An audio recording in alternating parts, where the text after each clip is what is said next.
Assalamualaikum dan salam sejahtera anak-anak semua, rakan-rakan guru, saudara-saudari sekalian.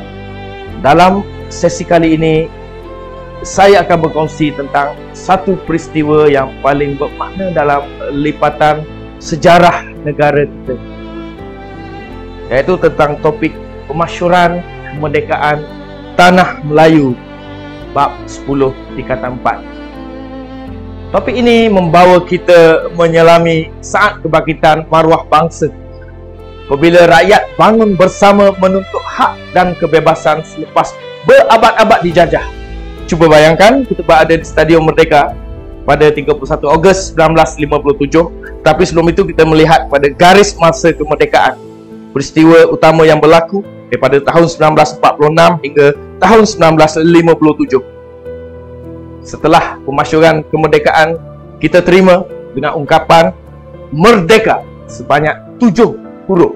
7 huruf melambangkan 7 kali ungkapan merdeka, merdeka, merdeka, merdeka, merdeka dan merdeka.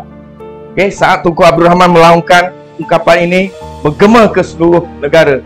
Bukan sekadar kata-kata, tetapi tanda lahirnya sebuah bangsa yang berdaulat. Pemasyhuran kemerdekaan berlangsung pada 31 Ogos 1957 di Stadium Merdeka Kuala Lumpur. Merupakan detik yang bersejarah yang telah mengubah nasib bangsa dan turut melahirkan negara merdeka dan berdaulat. Apa yang kita alami pada hari ini adalah hasil daripada jerit perih nenek moyang kita terdahulu. Dihadiri oleh 20,000 orang rakyat bersama wakil Raja-Raja Melayu dan wakil British. Tunku Abdul Rahman Putra Al-Haj menjadi tokoh utama yang membacakan pengisytiharan kemerdekaan, menandakan lahirnya sebuah negara baharu yang bebas daripada cengkaman penjajah. Bayangkan anda berada di Stadium Merdeka pada masa itu. Suasana hening, dihiasi dengan tangisan,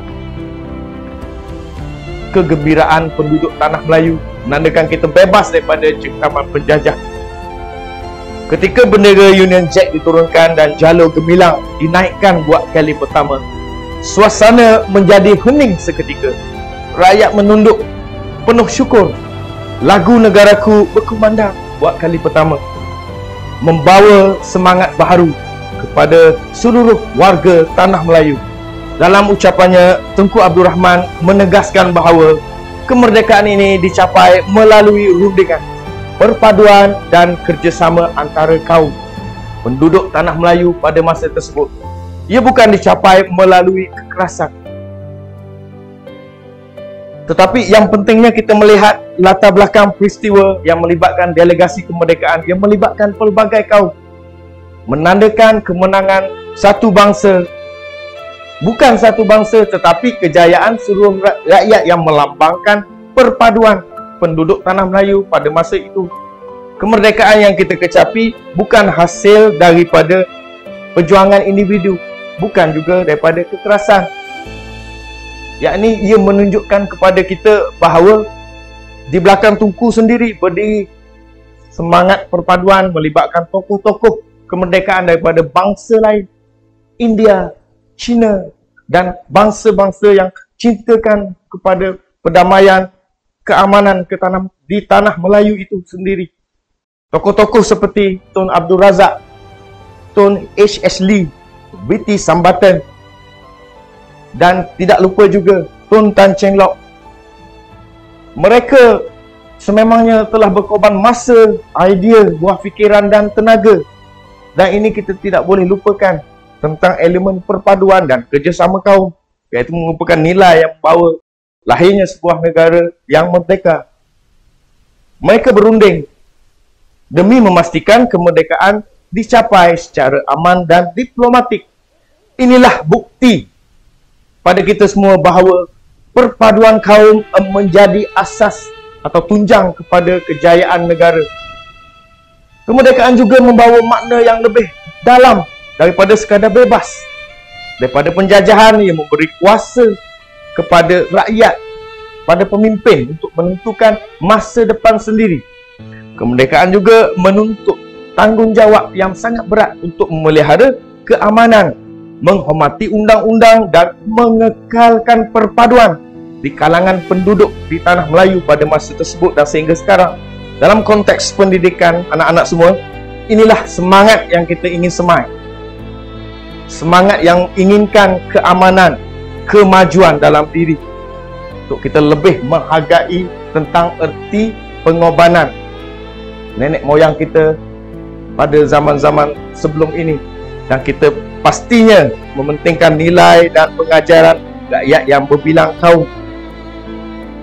Dan apa yang cikgu ingin katakan di sini, nilai dan pengajaran rakyat berbilang kaum itu lebih penting. Kita meliputi tentang semangat nasionalisme, perpaduan kaum, pengorbanan dan segala-galanya demi menjadikan Malaysia sebagai sebuah negara yang cemerlang, gemilang dan terbilang. Kemerdekaan dicapai melalui perpaduan dan kebijaksanaan. Sememangnya ia merupakan suatu pengorbanan yang sangat bererti dan bermakna kepada kita semua. Ayolah kita semua bersama-sama menggunakan semangat kemerdekaan ini untuk kita abadikan dalam pembelajaran kita. Seterusnya, nilai untuk subjek sejarah itu amat penting. Bertitik tolak pada tajuk ini, sememangnya kemerdekaan ini menjadi wadah kepada kita semua anak-anak. Sejarah membina bangsa dan membina masa depan negara. Sememangnya merupakan suatu pencapaian yang kita perlu pertingkatkan untuk di masa-masa akan datang.